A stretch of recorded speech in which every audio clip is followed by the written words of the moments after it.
Mark, I was thinking, those words have the power to get any husband's attention immediately.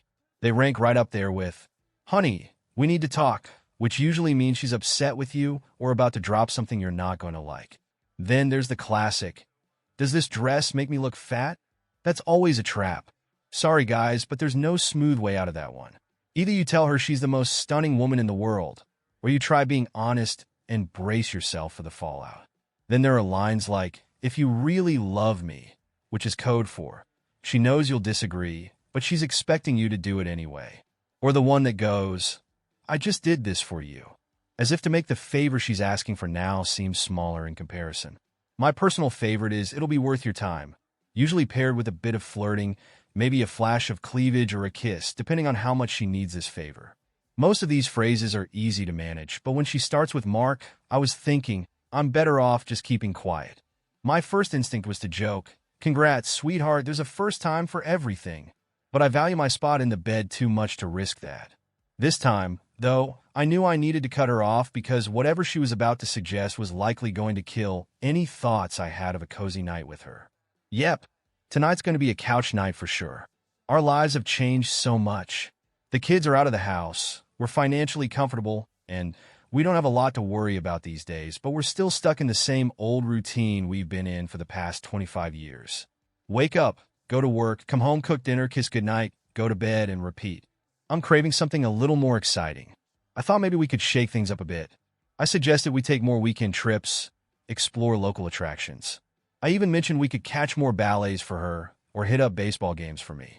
Heck, I threw in wild ideas like buying a boat, maybe a motorcycle, taking dance lessons, or even joining a bowling league. I figured something would spark some interest, right?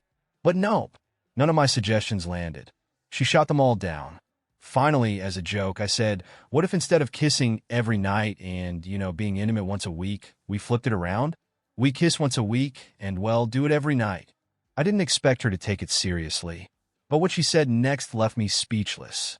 We're 48 years old, Mark, and we've barely managed once a week, let alone more. I know you want it more often, but honestly, it's just boring. Wait, what? Boring? I didn't see that coming. And then she hit me with, you're the only man I've ever loved, and that's never going to change.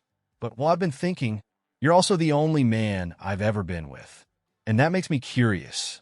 Oh no, I could see where this was going. Emily never minced words. When she had something to say, she said it directly, no sugarcoating. And this was a big one. Something was really stirring in that beautiful head of hers. You've always made me happy, she continued, but Jessica says, there it is. Jessica. I should have known. She's the wild one. Always up for anything that's a little or a lot outside the box. She's been married 3 times, and now she's well on her way to finding husband number 4. She made a fortune in each divorce, living in this lavish mansion on 5 acres right next to the country club. 3 kids, one with each ex-husband, all of them swimming in child support money. Jessica has been to every nude beach in the U.S. and a good chunk abroad. She knows all the hottest clubs, the most outrageous adventures. She's the type who could rock 6-inch heels to a church picnic, and no one would even blink. And now, she's got Emily thinking. And now, Emily continued, I'm wondering if I'm missing out. Jessica says I should try being with other men before I get too old. So, I think we should start meeting up with her on Fridays. To explore a little. It's the perfect time now that the kids are out of the house. My stomach turned. Perfect time? How is this even a conversation? No one gets hurt, she said. Really? No one gets hurt. I managed to ask, barely keeping my lunch down. Yes, she replied. No one gets hurt. You'll be fine. Oh, and don't get jealous. Jessica said you might feel that way. But don't forget, you're the only man I'll ever love, and that won't change. You had your experiences with other women before we met, right? I haven't. Isn't it fair that I get to try something new? I was stunned. How was I supposed to respond to that? Emily, what if you end up liking one of these guys so much that you can't say no? What if you fall in love with someone else? What's going to happen to me then? I'll lose everything if you go through with this, and honestly, so will you. We've got a great life, and we're on track to retire in just a couple of years. We could travel, explore the world together, and really enjoy this next phase of life. We're right at the doorstep of our golden years, the time when we can reignite the excitement we had when we were younger, before the kids came along and changed everything. What's in it for me, though? You know that even in a no-fault state, a man can still be ruined in a divorce. And I really don't want to even think about that. No, no, Mark, you've got it all wrong, she said, her voice softening. I never want to divorce you. I don't want to leave you, honey. I want these golden years to be just as amazing for us two. And yeah, Jessica might joke about how a couple of divorces could set me up financially, but I can't imagine not spending my old age with you. I could see where this was heading, so I cut her off. I knew you'd end up thinking about everything, and I knew this would be your first point. That's why I had Bobby draft up a contract for us, spelling out exactly what would happen if things ever did go south. But remember, this isn't something I want at all. It's just to ease your worries. I had already read the contract. Bobby was my business partner, and together we ran a small but well-respected law firm that offered general legal advice to a variety of clients. We didn't specialize in anything, but we dabbled in everything.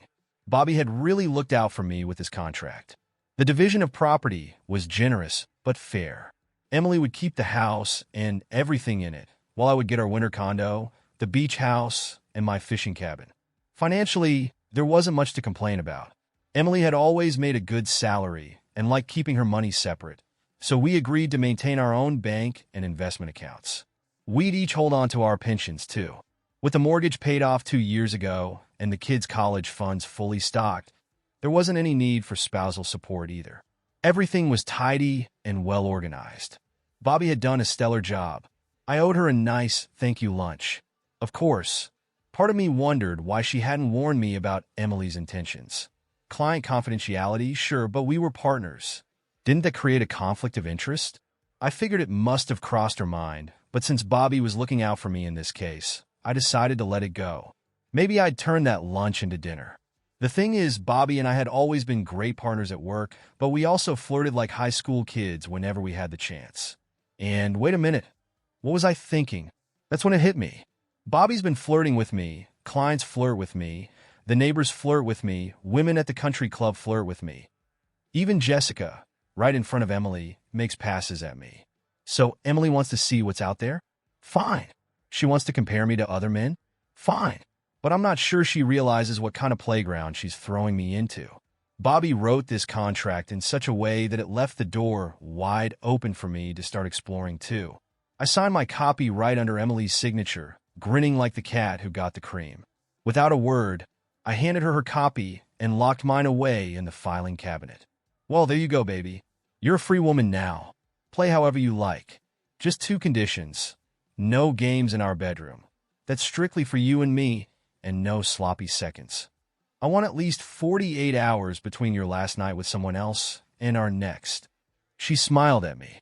Fair enough, Mark. I can agree to that. But just remember, it won't just be about sex for me. It'll be making love. I shook my head. No, Emily. Making love is for 2 people who only love each other. Once you start doing that with someone else, it's over between us. As long as this stays open, it's just sex. No, honey, you don't get it, she said, her tone more serious now.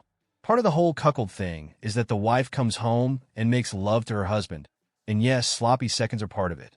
You have to accept that if you love me enough to let me explore other men, knowing I'll always come back to you. Cuckold culture? I scoffed. No, that's not what this is. Read your contract again. There's nothing in there about this being a cuckold marriage. A cuckold is a man who sits at home, faithful, while his wife sleeps with other men. I'm sorry, but I'm not cut out for that. I nearly lost my lunch when you first brought this up. I have zero interest in sharing you while I watch. I leaned back, feeling the weight of the situation. What the contract describes is an open marriage. We're both free to have as much fun as we want, with no rules or restrictions on either side. We're both free agents here. She picked up the contract again and carefully reread it.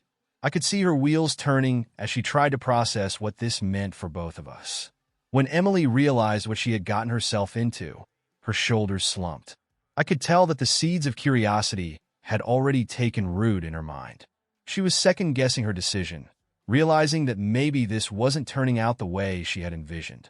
But her curiosity had grown to the point where she needed to explore it, And I knew that if she didn't go through with this in some structured way, she'd end up cheating on me eventually. Now, though, there was more at stake. Emily had something to lose. She was also taking a risk that I might find someone else to love. She had to deal with that fear, too. Just then, the doorbell rang. Emily slipped out of my office to answer it, and I followed her to see who it was. Jessica barged in with her usual energy. "So, did he go for it?" she asked, looking excited. Emily glanced back at me, and Jessica followed her gaze until she was staring straight at me. "So, Jessica, you're the one taking my wife away from me every Friday night?" I said, my voice steady. Jessica looked startled. She must have expected me to be fuming with anger, worried about what Emily had proposed. Instead, she stood there speechless and just nodded. "Well, it's going to cost you this time," I said, smiling. Both Emily and Jessica looked at me, stunned. "If you get her on Fridays, then I get Sundays," I added. The shock on their faces was priceless. I took Jessica's head in my hands and kissed her hard, passionately, just as I'd always imagined. Without even looking back at Emily, I scooped Jessica up and carried her into my office. I bent her over the arm of the leather couch and had her in a way I'd dreamed of for a long time. We spent a solid 2 hours in there, lost in each other. Jessica was loud, and before long, I heard Emily's car start up and drive off. When Emily came back later, Jessica had already showered and was dressed while I was outside grilling steaks. The three of us sat down to dinner, but Emily barely said a word. Meanwhile, Jessica and I kept the conversation flowing, exchanging sweet smiles and playful touches. When it was time for Jessica to leave, I gave her a slow, tender kiss, the kind that used to make Emily melt. "See you next Sunday, honey," I said. Jessica smirked. "No, I'll see you Friday when I pick up Emily for the bachelorette party." "Maybe," I said, shrugging. "But who knows? You might have other plans Friday." With a grin, Jessica left, and I turned on the TV to catch the Sunday game. In the kitchen, Emily was crying as she did the dishes. That night, when she reached out to me in bed, I held her close. She wanted more, but I reminded her about the 48-hour rule to avoid sloppy seconds. She turned away, sobbing, and eventually fell asleep. Me? I slept like a baby. Monday morning, Emily left early for work as usual. Being a real estate agent, she was always up and out to catch the early birds. She left me coffee, breakfast, and the newspaper, same as always. But the smile on my face? That was new. I had to admit, this whole extramarital situation had me thinking. I loved Emily, no question, but Jessica? Wow. She was incredible. Still, nothing compared to making love to the woman I'd built my life with. As usual, Bobby was all smiles when I got to the office. I sat her down and told her everything that had happened over the weekend. She grinned like a schoolgirl when I told her about Jessica and how she liked my no sloppy seconds rule and keeping the marital bed sacred. When I asked Bobby to dinner, she eagerly accepted. That night, Bobby and I went back to her place and spent hours in bed together. As we lay there catching our breath, she confessed, "I've dreamed of being with you for years, but your marriage always meant so much to you. I never wanted to cross that line. I know you love Emily, but when she came up with this wild idea, I couldn't resist. This was my one chance to have you, Mark. Tomorrow, we'll go back to being friends and partners, Bobby," I told her. "But today, I've enjoyed being your man." She smiled and kissed me. "I think Emily will come to her senses and come back," she said. "Maybe," I replied. "But if she takes too long, she might find she has no one to come back to." "If that happens, I want to be first in line," Bobby said, running her fingers down my chest. I told Emily she was crazy for doing this. "You're too good of a catch to let loose in the wild." We kissed again, and then I headed home. Emily was already asleep, so I showered and crashed in the guest room. Tuesday morning over breakfast, Emily surprised me. "So, Jessica tells me you're the best sex she's ever had," she said, her voice tight. I told her that things had gotten boring between us. Some nights, I just wanted you to get it over with because it didn't seem worth the effort anymore. She told me I was an idiot, and she said if I do lose you, she'll be waiting, even if it costs her a fortune in the divorce. "Emily, can we just drop this?" I said, "The whole thing was a stupid idea from the start. I can't wrap my head around the fact that you wanted me to sleep with Jessica, And now, seeing you react this way, it's different. At first, I wanted to jump on her offer, but now I needed to make sure she saw things clearly. Besides, I was kind of on a roll. After years of making love, maybe once every week or two, I suddenly found myself having sex twice in 2 days. Jessica was this petite, brown-haired beauty with a sweet demeanor, and she moved like she could read my every thought. Then there was Bobby, tall, voluptuous, and blonde. Yeah, Pandora's box was wide open, and I had no problem stepping right in. Pandora was hot. Emily, there's a reason all of this is happening, I told her. You had a desire you couldn't control, and you acted on it. That feeling is going to come back again, and eventually, if we don't deal with it, you'll end up cheating on me. I'd rather handle this now, honestly. So go ahead, get your fill, figure out what you need to. If after this month you still miss me and want to go back to just us, then we'll do that. But first, we need to finish this. I don't want it hanging over my head forever. And if you call it off now and I find out later you've cheated, I'll use this contract as my ace in the hole during the divorce. Reluctantly, she agreed. That night, she reached out to me again, but it hadn't even been 48 hours since Jessica had screamed in the office, and the news about Bobby had rocked her. She cried again, unable to sleep until my arms wrapped around her. Maybe by Thursday, I thought. Today, though, was golf day. I usually work half days on Wednesdays, and if the weather's nice, I hit the course. But it rained all day. On my drive back, I noticed Rachel's SUV on the side of the road, flat tire, and she was fumbling with the jack. I pulled over to help and changed the tire quickly. We were both soaked, and she insisted I come over for some coffee and lunch. Her coffee was awful, but what really grabbed my attention was her body. Once the coffee was brewing, she took off her wet blazer, and I just about lost it. Her white blouse clung to her skin, completely see-through from the rain, showing off the delicate lace of her bra and her perfect figure. I had to calm myself down. Come on, man, you're married. I reminded myself, even laughing it off. But my stomach, still in good shape, mind you, had its own ideas. Eventually, I started telling Rachel about Emily's ridiculous plan, and she laughed too. Rachel was fit, with a flat stomach that didn't jiggle when she laughed. We stood there for a moment, and I couldn't help but notice how incredible her wet skin looked. Before I knew it, we were tearing off our wet clothes and racing for a shower. The hot water felt good, but the real heat came in her bed. We spent the afternoon warming each other up in more ways than one.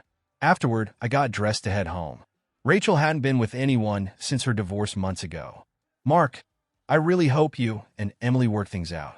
I like you both, she said, almost shyly. But if things don't work out, please consider me. I could really fall for a guy like you. She paused and smiled, adding, that's both a request and a proposal. And as long as things are open with Emily, you're welcome anytime. I didn't say no. When I got home, I was late for dinner, but Emily hadn't bothered to cook. We sat and talked, and she proudly told me about how she'd won her first big real estate deal of the week. She had negotiated over the phone, and by the end of the day, the owner had accepted her offer.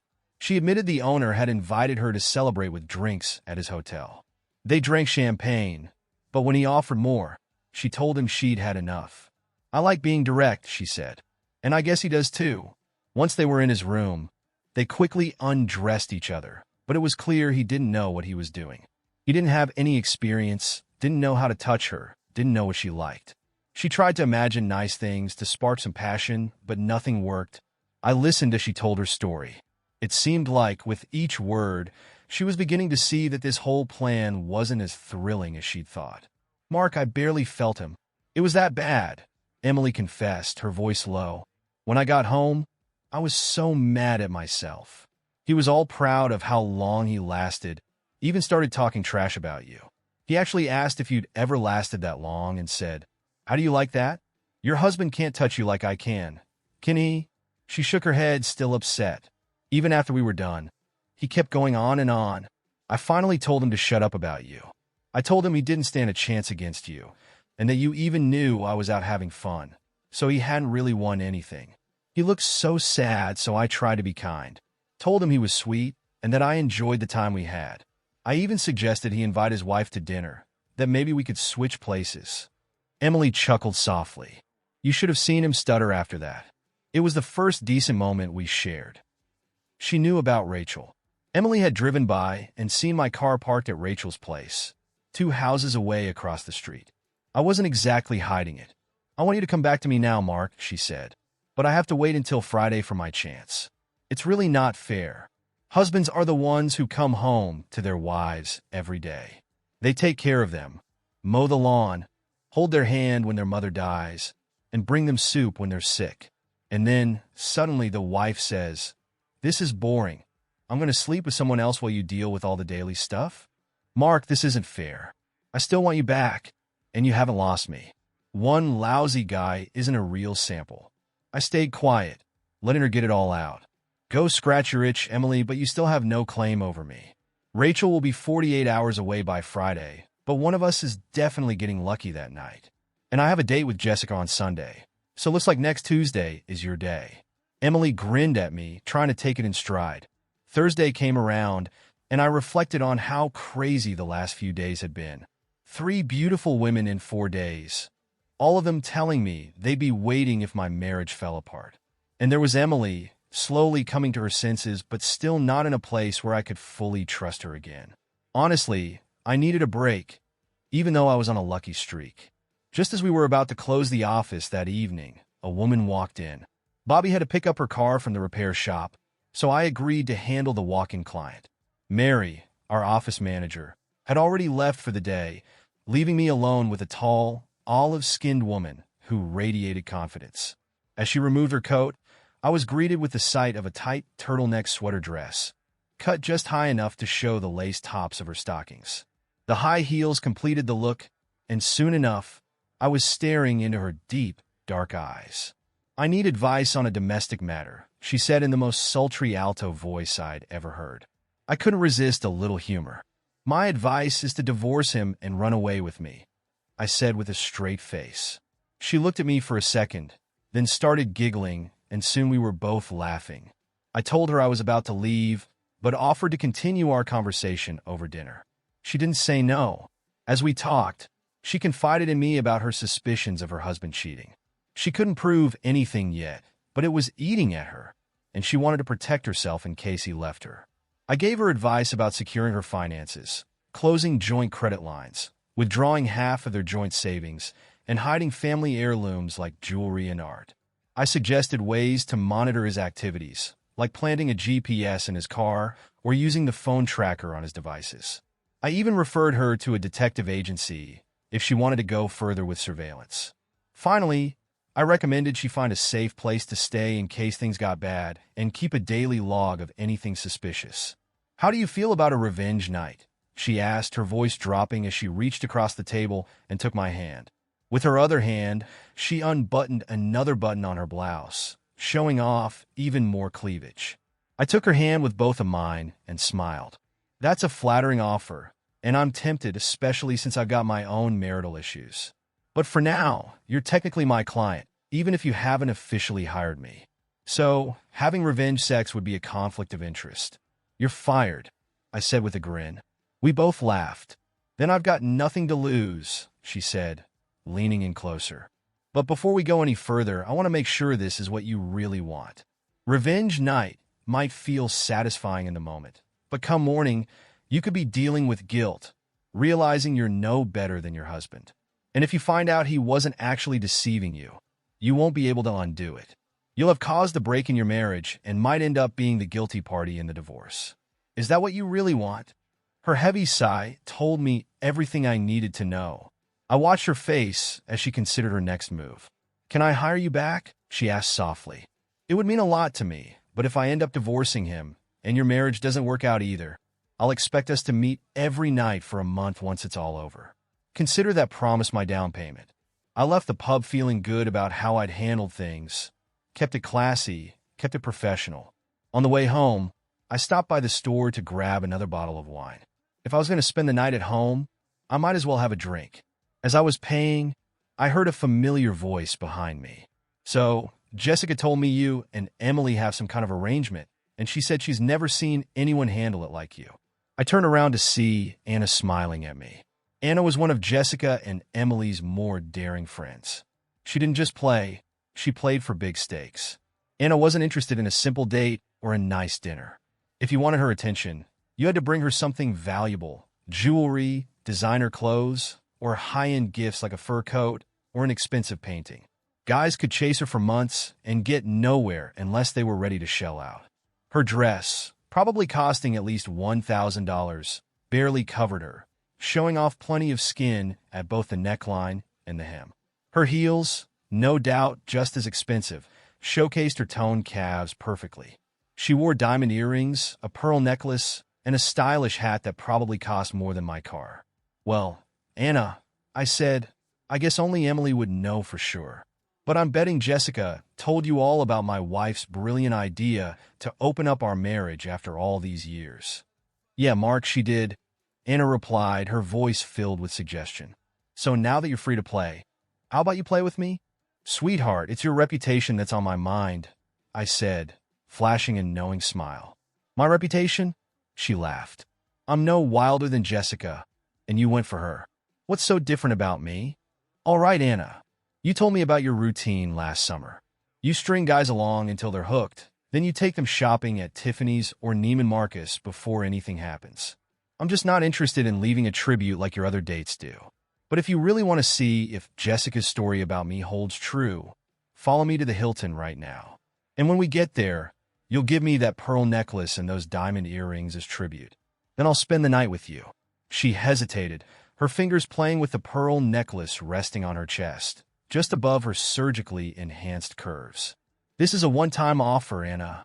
I've been getting a lot of attention lately, and I'm not going to chase you if you turn me down. Emily could call off this arrangement any day, so my freedom is limited, and I don't plan on wasting it." After a long pause, she lifted the pearl necklace from around her neck and handed it to me. It was as stunning up close as I'd imagined. The diamond earrings followed. "If you're as good as Jessica says, you can keep the shoes," she teased with a playful grin. The Hilton was cozy, and breakfast was fantastic.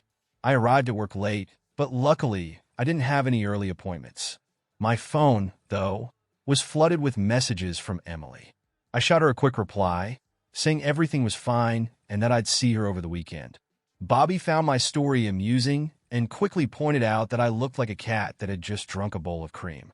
By the time Friday rolled around, I came home late. Emily had already left with Jessica and Anna for their bachelorette party. She left me a note, clearly irritated that I hadn't come home the night before and wasn't there to see her off. She felt like I wasn't being supportive of her project, and that we needed to have a serious conversation when she returned. Since I didn't have the courtesy to call her, she made it clear that I shouldn't expect her to call me either. She hoped I enjoyed the uncertainty about her whereabouts. She wanted me to learn a lesson. Oh, she really showed me. Now I had the pleasure of spending nights at home, pacing the floor, wondering about her date. After years of marriage, my one and only had turned me down, giving me intimacy once a week at best, but that was perfect for me. Now 5 different women, 5 different nights, all of them throwing themselves at me.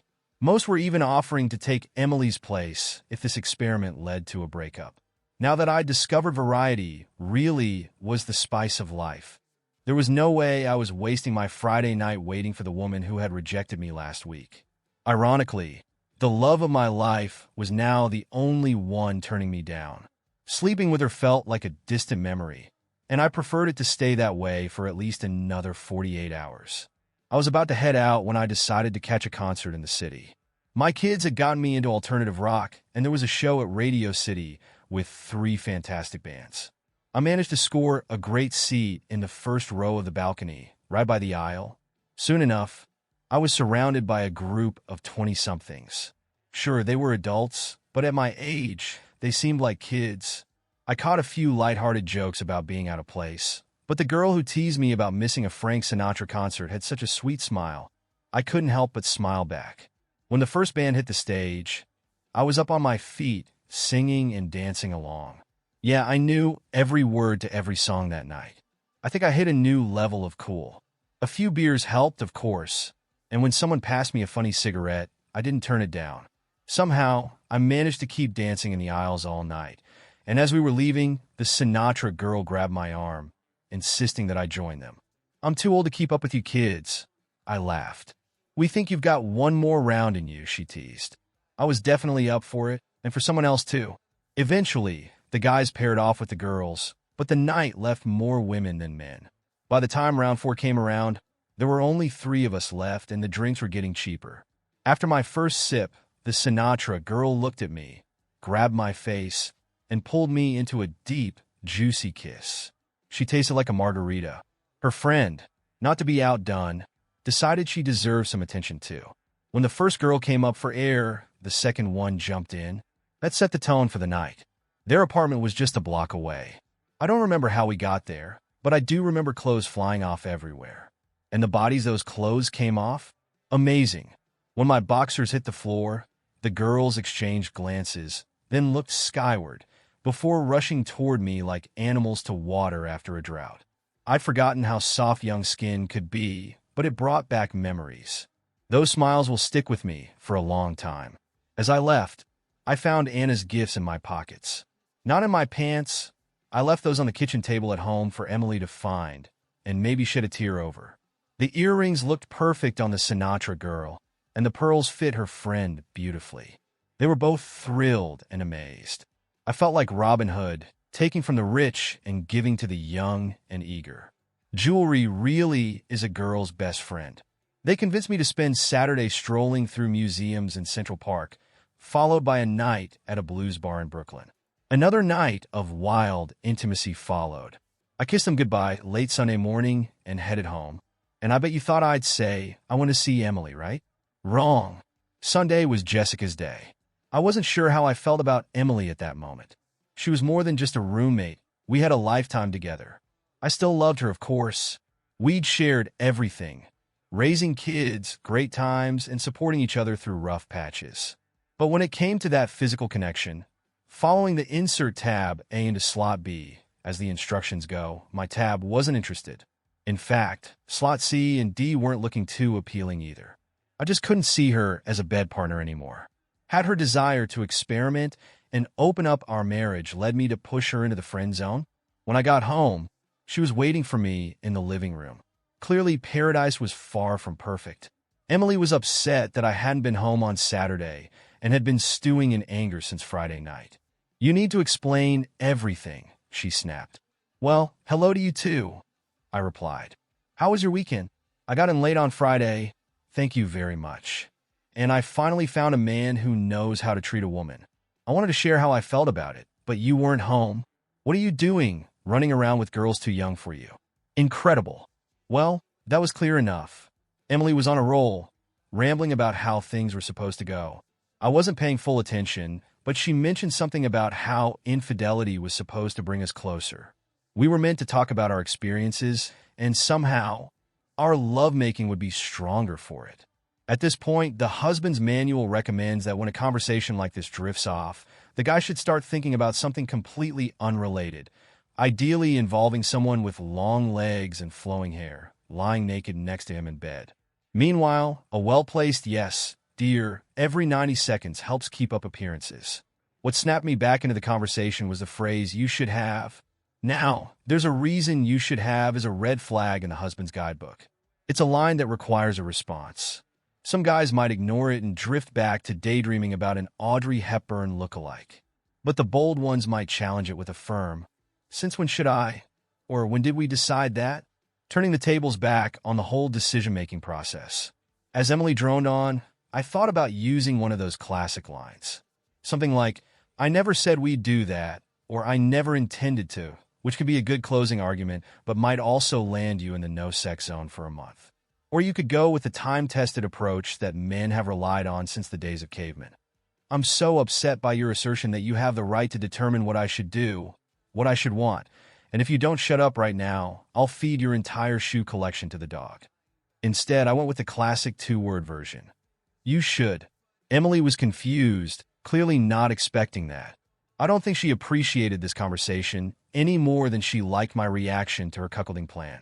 I watched her wheels turn as she realized she didn't have an argument left. She wanted out of our marriage so badly that she had even tried to negotiate a legal agreement to protect herself in a divorce. She had thought she could control everything, regulating my access to sex and making sure I'd be a weak, reluctant cuckold under her thumb. But she miscalculated. She didn't realize that other women found the man she had grown tired of quite appealing. Her final trump card, control over access to sex, was supposed to become more valuable with rationing. But instead, I found myself surrounded by new opportunities, while her access to me had disappeared. And worse for her, my new lovers had made sure she knew just how envious they were that she'd had exclusive rights to me for all these years. Emily had been hearing all about it. How other women talked about Mark's gentle touch, his handsome face, his strong hands, his calm dignity, his patience in bed, and his intuitive way of knowing exactly what they needed. Even his endurance as a lover had surprised them. They were astonished by his masculinity too. Imagine, a man his age spending night after night with different, hungry women all week long. He'd spent the last 2 nights with 2 girls half his age, and here he was, ready for his Sunday date with her best friend. "Can we change our minds?" Emily asked. "I'm listening," I replied, intrigued. "I was wrong. You're not going to make this easy for me, are you?" "Never," I said with a smirk. "It's kind of a big deal." She paused, thinking. I could tell she was on the right track.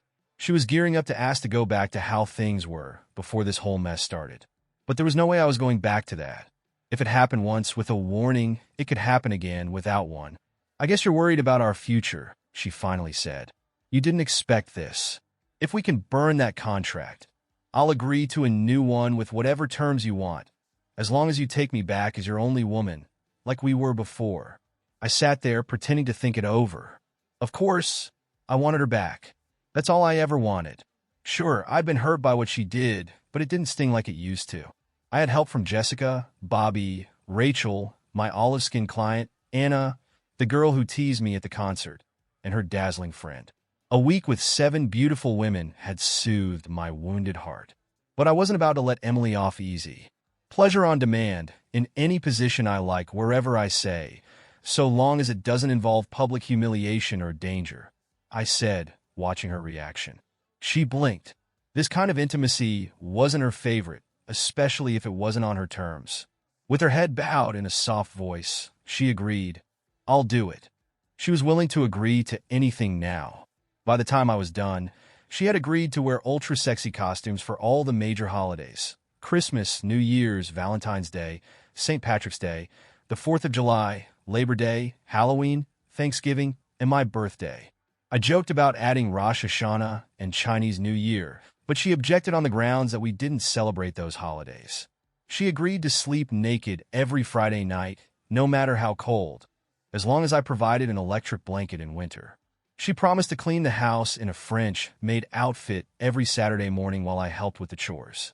She'd serve me and my friends drinks in a little black dress, heels, and lace stockings on Sundays, during the Super Bowl and Game 1 of the World Series. She'd strip off one item of clothing every hour on long car rides and sunbathe topless on the back deck to avoid tan lines. She even promised to keep her body smooth and hair-free, except on her head. Yes, I wrote it all down. But the actual contract? That was something different. 15 minutes after she agreed to all my terms, I handed her a new contract. We, the undersigned, agree. First, to love each other completely and exclusively until death. Second, the events of the past week are forgiven but never forgotten, serving as a reminder of what we both stand to lose.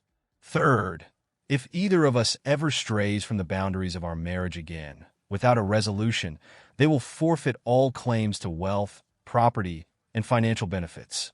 My signature was already on it. Emily read the document carefully, expecting legal traps that Bobby might have slipped in. But there were none.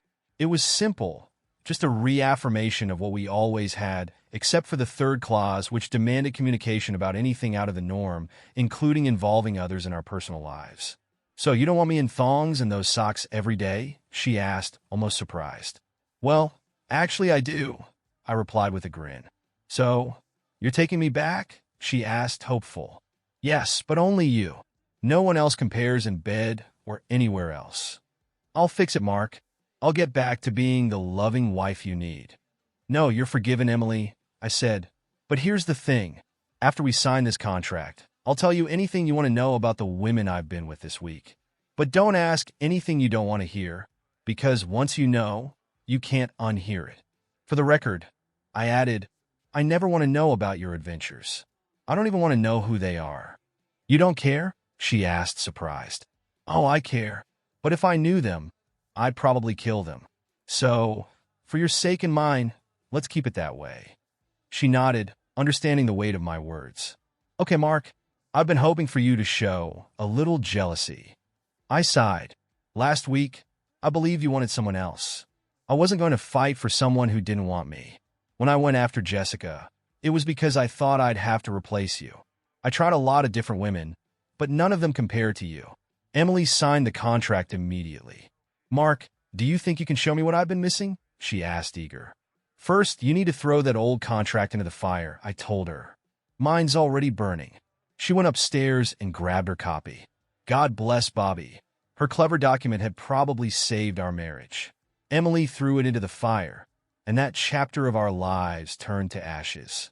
Now, Mark, she said with a smile, can we go upstairs and make love? I laughed. It wasn't the sarcastic laugh I'd been using all week. This was genuine amusement at the irony. No, sweetheart. We're still in the 48-hour cooling-off period, I teased. Before I could finish, she tore my clothes off and threw me to the floor. Nature took over. Now, whenever she says, Mark, I've been thinking, I cut her off with, unless it's about getting into bed with me. Keep it to yourself. It may not be the recommended line from the husband's guide, but it works for me.